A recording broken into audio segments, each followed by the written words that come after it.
नमस्कार। आप सुन रहे हैं द बॉलीवुड रेडियो और मैं हूं आपके साथ आकाश।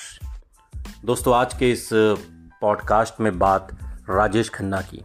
आज हम आपको राजेश खन्ना के सुहाने सफ़र के बहुत शुरुआती दौर में ले चलेंगे। ये वो दौर है जब थिएटर से निकलकर और जो टैलेंट हंट राजेश खन्ना ने जीता था, उसके बाद हुआ क्या काका को धड़ाधड़ फिल्में मिलने लगीं, या फिर उन्हें भी इंतज़ार करना पड़ा और संघर्ष का एक नया दौर शुरू हुआ। आज के पॉडकास्ट में राजेश खन्ना की फिल्मों में एंट्री के बहुत शुरुआती दिनों का किस्सा, ठीक उस तरीके से जैसे कितने सपने कितने अरमान लाया हूं मैं, ये सोचकर राजेश खन्ना हिंदी फिल्म इंडस्ट्री की तरफ थिएटर से मुड़ने की कोशिश कर रहे थे। एक ऐसा व्यक्ति जिसके हाथ में film fair, United producers, combined talent Hunt जीतने की वजह से कानूनन 12 फिल्में थीं, क्योंकि ये समझौता था कि हर एक डायरेक्टर एक फिल्म बतौर हीरो देगा। राजेश खन्ना ने सोचा भी नहीं था कि उनकी पहली रिलीज होने वाली फिल्म उनके साथ होगी, जो यूनाइटेड प्रोड्यूसर्स कंबाइंड का हिस्सा नहीं था। जिन निर्माताओं ने उसे चुना था, उनके पास उसके लिए सही पटकथा नहीं थी और वो इंतज़ार करने के अलावा कुछ और कर नहीं सकता था। उसने जीपी सिप्पी और नासिर हुसैन के दफ्तरों के आवश्यक चक्कर लगाए। वे दो निर्माता जिनके लिए पटकथाएं लगभग तैयार थीं, और उस मुकाम पर उसे अन्य निर्माताओं से मिलना भी नहीं था। जिस दिन उसने यूनाइटेड प्रोड्यूसर्स कंबाइंड के साथ कॉन्ट्रैक्ट पर साइन किए, उसका संघर्ष औपचारिक रूप से खत्म हो गया। लेकिन राजेश खन्ना की ऐसे निर्माता के साथ मुलाकात जो उस संगठन का हिस्सा नहीं था, आने वाली घटनाओं का रुख कुछ बदल कर रख दिया। Chetan Anand United producers combine के किसी भी निर्माता से बहुत अलग थे। उनकी पहली फिल्म नीचा नगर साल 1946 में कांस में ग्रैंड प्रिक्स पुरस्कार जीत चुकी थी। थिएटर की मजबूत पृष्ठभूमि की वजह से चेतन, जो एक तरीके से स्टैनिस्लेवस्की की मेथड एक्टिंग में गहरा विश्वास रखते थे, हिंदी फिल्म उद्योग में बेमेल कहे जा सकते थे। वे वो शख्स थे जिसने भारत की सबसे बड़ी फिल्मों में से एक मानी जाने वाली फिल्म गाइड का निर्देशन करने का विचार एक पल में त्याग दिया, और जब भारत सरकार ने उन्हें लद्दाख में हकीकत साल 1964 की फिल्म की शूटिंग करने की इजाज़त दे दी। 1962 में भारत चीन सीमा पर युद्ध पर आधारित हकीकत को कभी भी दोहराया जाना मुश्किल काम होगा, और आनंद ये जानते थे। चुनौतियों को बढ़ाते हुए उनकी नई फिल्म हकीकत से, या अब तक जो उन्होंने भी किया, वो उससे बहुत अलग थी। कायदे से चेतन आनंद जैसे निर्देशक के लिए मुख्य भूमिका के लिए एक्टर ढूंढना कठिन नहीं होता, लेकिन पटकथा के एक 15 महीने के बच्चे के इर्द गिर्द होने की वजह से जो कहानी थी, कहानी का जो हीरो था, वो एक तरीके से 15 महीने का बच्चा था, और ये इतना आसान भी नहीं था। हकीकत के निर्माण के वक्त उनका एक मैनेजर धर्मवीर वर्मा राजेश खन्ना का दोस्त था, और जिस समय वो जीपी सिप्पी की राज, जो कि साल 1967 में आई, राज का इंतजार कर रहे थे, उसने उन्हें अपने बॉस से मिलवाया। और धर्मवीर वर्मा जानते थे कि चेतन आनंद एक्टर की खोज में थे, और उसे विश्वास था कि थिएटर की पृष्ठभूमि की वजह से राजेश खन्ना बिल्कुल सही उम्मीदवार हैं। चेतन आनंद कुछ अन्य नामों के विषय में भी सोच रहे थे, लेकिन 24 साल के राजेश खन्ना के भीतर आते ही समझ गए कि उनकी तलाश खत्म हो गई। चेतन आनंद के बेटे केतन को याद है कि कैसे उनके पिता को सहज ही बोध हो गया कि इस युवक में कुछ खास है, और एक छोटी सी मुलाकात के बाद ही उसे आखिरी खत, जो कि साल 1966 में आई थी, उसके लिए साइन किया गया, जो अंततः भविष्य के सुपरस्टार के रिलीज होने वाली पहली फिल्म बनने वाली थी।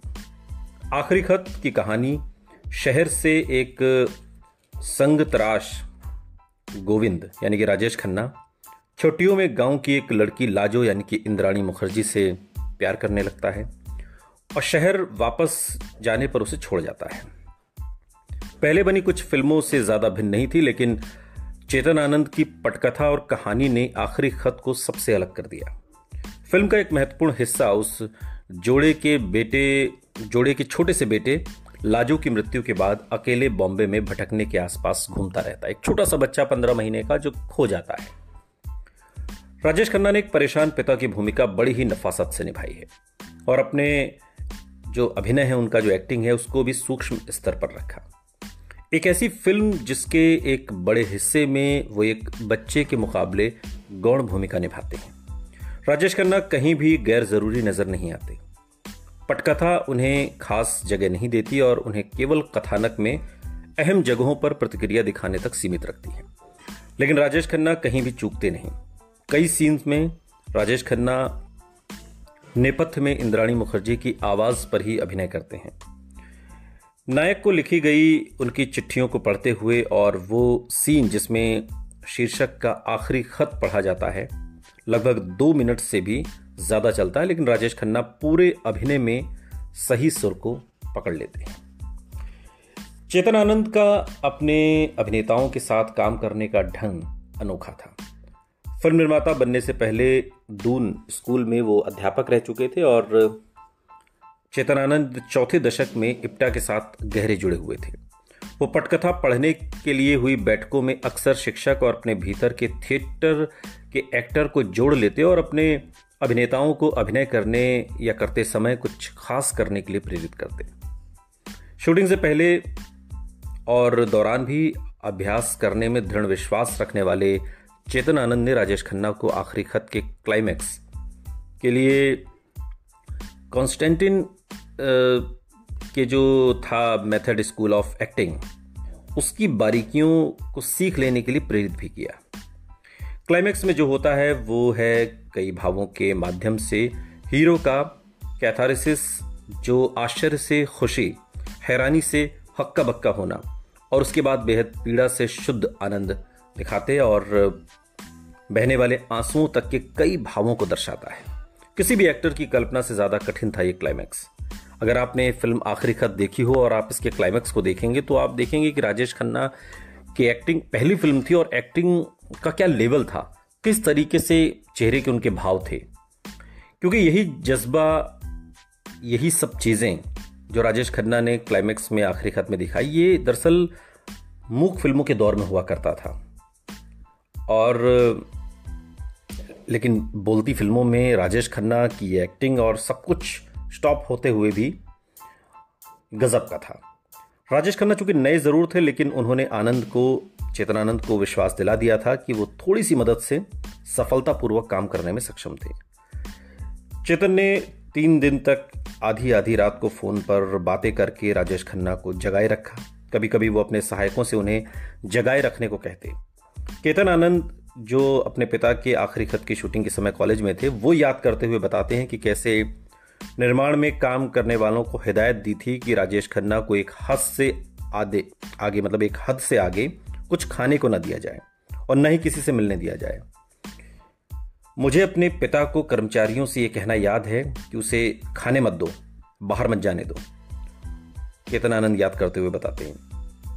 और जब 3 दिन बाद काका सेट पर आए तो वो लगभग बेहोश ही होने वाले थे।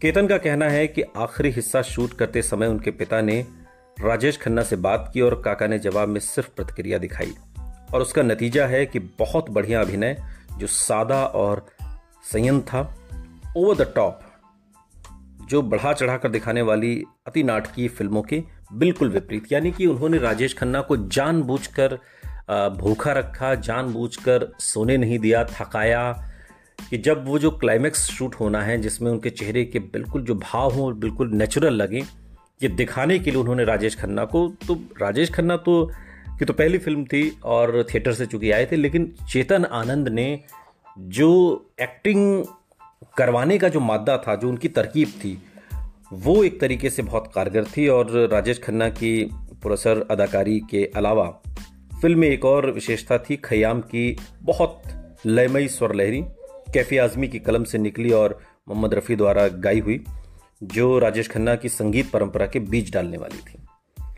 अगर आप आंखें बंद करके रफ़ी की और कुछ देर ठहर सुने तो आसानी से देवानंद के खास रोमानी गीतों का जो गुमान है वो आपको हो सकता है।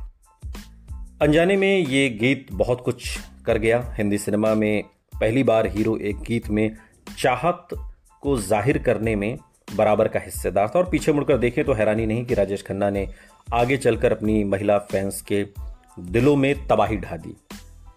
आखिरी खत चूंकि छोटे बजट की फिल्म थी और कम समय में बनाई गई फिल्म थी, जो उस साल के फूल और पत्थर, तीसरी मंजिल और मेरा साया जैसे टिकट खिड़की के धमाकों के बीच खोकर रह गई। व्यावसायिक रूप से फिल्म नहीं चली लेकिन और आलोचकों की प्रशंसा भी बहुत ज़्यादा नहीं मिली, लेकिन चेतन आनंद जैसे निर्देशक के लिए भी, जिनकी हकीकत अभी भी दर्शकों के मन में ताज़ा थी, जो फिल्म थी हकीकत, आखिरी खत कुछ ज़्यादा ही प्रयोगात्मक थी, जिसमें जय मिस्त्री का कैमरा किसी और चीज़ की तुलना में छोटे बच्चे के साथ साथ ज़्यादा चलता रहा। और फिर भी आखिरी खत की असफलता का राजेश खन्ना पर अधिक असर नहीं हुआ, क्योंकि जो फिल्म वास्तव में उनकी पहली रिलीज होनी थी वो थी राज, साल 1967 में आने वाली फिल्म। और उन्हें एक होनहार अभिनेता के रूप में पेश करने वाली आखिरी खत के विपरीत राज का जो उद्देश्य था वो दर्शकों के सामने film fair United producers combined talent Hunt के विजेता को प्रस्तुत करना। एक भावी स्टार को पेश करने के उद्देश्य से बनाई गई राज में राजेश खन्ना चूंकि डबल रोल में थे, जिसमें ये निश्चित था कि उन्हें एक हिंदी फिल्म हीरो से उम्मीद रखे जाने वाले हर एक भाव को दिखाने का मौका मिलेगा। फिल्म सीजे पावरी की कहानी पर आधारित थी और राजेश खन्ना अब एक बार फिर से छाने के लिए तैयार थे, लेकिन अभी भी उनके सुपरस्टारडम का दौर आना बाकी था। राज का किस्सा, इसके बनने की कहानी, सारी चीज़ें अगले पॉडकास्ट में। सुनते रहिए द बॉलीवुड रेडियो, सुनता है सारा इंडिया।